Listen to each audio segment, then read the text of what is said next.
Ça m'a été demandé à quelques reprises. Je pense que c'est important. D'abord, avant tout, nous autres, cette émission-là, c'est surtout pour renseigner les gens, pour donner l'occasion à des personnes de pouvoir se faire valoir. C'est pas le show de Poirier, là. C'est le show des gens qui participent comme invités, puis les boîtes vocales. Alors, voici une boîte vocale. Il y a des gens qui me posaient des questions. On aurait pu en sortir 4-5. J'en ai sorti un, puis par la suite, on va avoir le criminaliste Robert Lahaye qui va nous répondre. Oui, bonjour, Monsieur Poirier. Je suis toujours vos émissions et vraiment ça m'intéresse beaucoup. Je voulais vous féliciter pour ça. Mais moi, j'aurais une question à savoir. Pourquoi, quand on a un problème au niveau de la cour, on va, on plaide et puis on est acquitté? Qu'est-ce qui fait que la police n'aime pas effacer les empreintes digitales recueillies, même si la personne est acquittée? Ils ont le droit de garder ça pendant 8 mois. Et pour certaines choses, ça dérange quand on a toujours des empreintes digitales au niveau de la police ou au niveau de la GRC. Parce que logiquement, quand quelqu'un est acquitté, il redevient comme les choses redeviennent comme elles étaient avant. Mais le fait que la police n'efface pas et que ça pose problème après dérange un peu. Vous avez raison, monsieur, c'est dérangeant. Parce que lorsque vous êtes mis en état d'arrestation ou vous êtes accusé, vous devez passer aux empreintes, photos.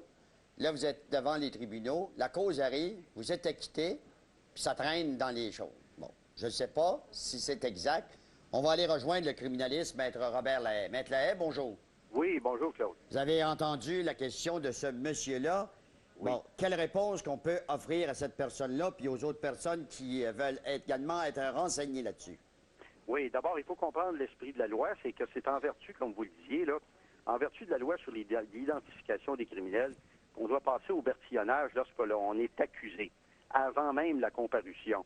Alors, le but de ça, c'est d'être en mesure d'identifier que la personne qui comparaît est bien celle qui a été arrêtée à l'origine et qui suit le cours des procédures, qui doit répondre aux accusations. Et deuxièmement, évidemment, si jamais elle est trouvée coupable, d'être capable de déterminer qui a ce casier judiciaire, effectivement. Il y a la fiche, c'est la fiche signalétique. Maintenant, advenant un acquittement, il faut comprendre qu'un acquittement, c'est une déclaration de non-culpabilité à l'issue d'un procès, par exemple.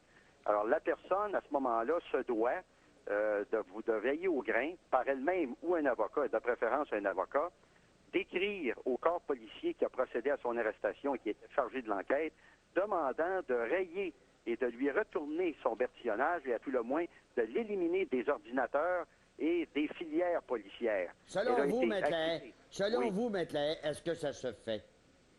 C'est-à-dire qu'il y a des gens qui ne le font pas, il y a des gens qui le font. Ça se fait. Moi, je le fais pour mes clients. Il s'agit tout simplement d'écrire au corps policier, de demander... on laisse écouler normalement un délai de 30 jours pour la bonne et simple raison que si la poursuite n'est pas satisfaite, on a un délai de 30 jours pour en appeler du verdict d'acquittement.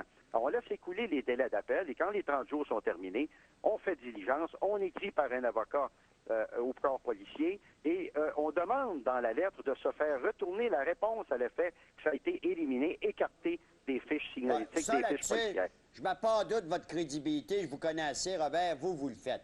Ce que je voulais vous dire, ce que je voulais savoir, parce que les gens me le disent, des fois, ils me demandent la question en boîte vocale, est-ce que tous les corps policiers le font, ça, ils vont détruire la fiche? Moi, personnellement, je n'ai jamais eu de problème. Il y a des délais plus ou moins longs, ce qu'on appelle le red tape administratif. Des fois, on va me répondre au bout de 3 mois, au bout de 2 mois. Des fois, c'est dans le mois où ils reçoivent ma lettre. Il est important d'être diligent et de demander à vos procureurs qui vous ont représenté de le faire dans les meilleurs délais. Et de le faire, évidemment, par courrier recommandé le plus possible pour être capable de prouver que ça a été fait, que ça a été demandé. Mais il y a peut-être des cas, je sais pas. Moi, dans mes dossiers, je n'ai jamais eu de problème. Il s'agit de sonner au bon endroit. Qu'est-ce qu'ils font à ce moment-là, le corps police? Il vous transmet la fiche, il vous envoie la fiche? Effectivement, certains nous envoient la fiche, certains nous confirment que ça a été tout simplement éliminé, écarté des fiches, détruit. Ah bon. Et ils se compromettent par la personne qui est en charge du service d'identification. Alors, il ne faut jamais hésiter.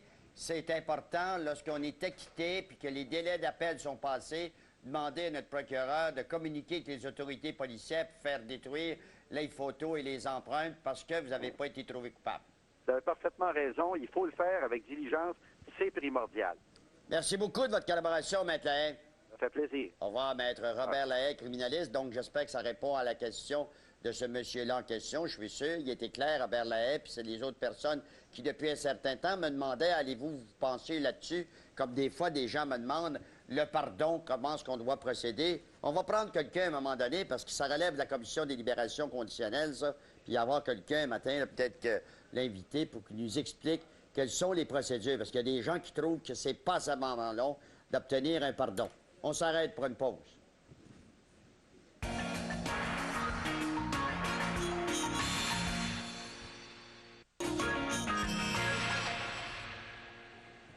Vous avez entendu hier, ceux qui étaient à l'écoute, soit hier matin ou la reprise à 1h30, une mère qui nous parlait de sa fille qui vivait des moments très difficiles. Je remercie les gens qui ont appelé dans la boîte vocale et m'ont donné quelques conseils. Entre autres, il y a une dame qui conseille à la maman de la jeune fille d'aller aux auberges du cœur. On va l'écouter.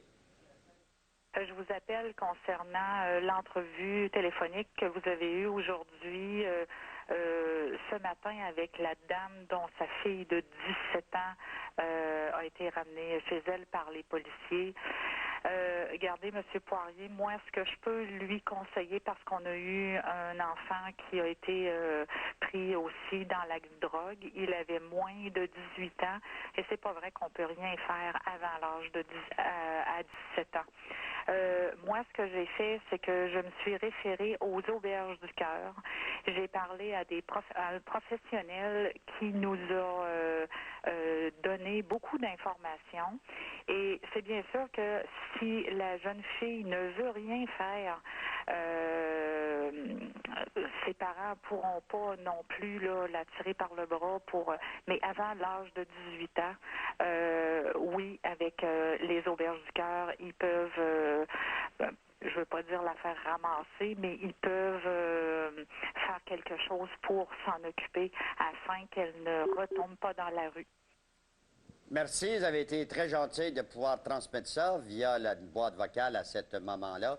Bon, il y a beaucoup de gens qui me demandent encore une fois qu'est-ce qui arrive avec l'incident impliquant un juif et également une policière. On va en écouter 3, je vais vous répondre après. Bonjour, M. Poirier. J'appelle à propos du juif fatidique qui a foncé sur la policière. On n'a jamais entendu parler qu'il y a eu des accusations, des arrestations par rapport à ça. Merci, M. Poirier. M. Poirier, un pauvre Québécois qui essaierait de reculer sur une policière avec un char de police avec son numéro de plaque, là. Quand même qu'il rentrerait à cabane à sucre avec plein de monde pareil comme lui, là. Et il trouverait, ça serait pas trop long avec son numéro de plaque, son adresse, ses identifications. Comment ça qu'un juif, ça marche pas?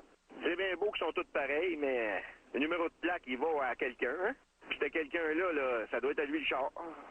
Fait que c'est facile à trouver. Il y a une adresse sur son permis de conduire. Ils vont regarder là. Bye. Bonjour, M. Poirier. J'ai vu que vous êtes occupé du dossier du juif qui a essayé de tuer la policière. Il ne faudrait pas lâcher, il faudrait continuer à essayer d'harceler M. Laperrière, Yann Laperrière, là, pour avoir des détails là-dessus, parce que c'est ce que veut la communauté juive. Ils veulent étouffer l'affaire et qu'il n'y ait pas de conséquences. Parce qu'on dirait que c'est eux autres qui dirigent la SPVM à Montréal. Là. Merci, bonjour. Lâchez pas. Alors, quand je dis aux autorités policières que j'en reçois, là, j'en ai reçu peut-être une vingtaine, si c'est pas 25, de commentaires. Qu'est-ce qui arrive? C'est pour ça que l'autre jour, je me suis élevé un peu. Puis je veux pas blâmer le sergent Yann Lafrenière. Je suis sûr que d'autres au-dessus de lui, là, certains poussés de crayon ont dû dire « Tu fais pas d'entrevue à Poirier là-dessus, on va être achalé au niveau des entrevues. » Il y a des gens qui veulent savoir qu'est-ce qui arrive avec le dossier du policier chantant. Hey, c'est long, cette affaire-là. Les accommodements raisonnables, là, policiers chantants, sont-ils encore de faire une enquête aux affaires internes? C'est facile de dire oui, c'est ça, c'est pas ça. Maintenant, au niveau de la femme policière, les gens ont raison, ils se posent des questions. Comment se fait-il que le dossier, on n'en a pas encore entendu parler? Alors moi, je peux pas vous donner des nouvelles. J'ai tenté d'en savoir des choses dans ce dossier-là. J'ai pas eu de collaboration. C'est tout simple que ça. Il y a d'autres choses qui se demandent. Qu'est-ce qui arrive? 2 boîtes vocales concernant la fameuse opération de la mafia italienne. Oui, M. Poirier, j'aimerais ça savoir qu'est-ce qui arrive avec la gang d'Italiens qui ont été arrêtés, là. gangstérisme, drogue et tout, là, ça fait environ 2 mois de ça. On n'a plus aucune nouvelle. On a vu la grosse arrestation à TV, mais après ça, on ne parle pas de sentence, on parle de rien, on n'entend plus parler. On peut-tu m'entendre parler encore un peu? Je vous remercie. Bonjour. Bonjour, M. Poirier. Alors, c'est juste que je me posais une question. En novembre-décembre, on a fait un grand état de l'arrestation de plein de gens de, disons, la mafia et tout le gros monde de ça. Puis, depuis ce temps-là, on n'en entend plus parler. Qu'est-ce qui est arrivé avec ces gens-là? Je me posais la question. Alors, c'est simple. Il y en a qui sont encore dans les geôles, dans les cellules, puis il y en a d'autres qui ont été remis en liberté. Pourquoi qu'on n'en parle pas? Les procédures ne sont pas arrivées au terme des procès. Il y a peut-être des gens qui vont plaider coupables, il y a peut-être des procès qui s'en viennent. Parlant de ça, il y a le dossier du policier Benoît Gué aujourd'hui à Laval. On va surveiller ça. Mon collègue Jean-François Guérin est là-dessus. Ça va être intéressant de savoir. Ça, lui, est accusé de 22 chefs d'accusation concernant des affaires d'agression sexuelle. Alors, il devrait peut-être avoir un développement aujourd'hui. Ça a été remis à plusieurs reprises. Vous avez des commentaires, le numéro apparaît. Je vous remercie d'avoir été là. Rendez-vous demain matin, 9h. Bonne journée, mesdames, messieurs.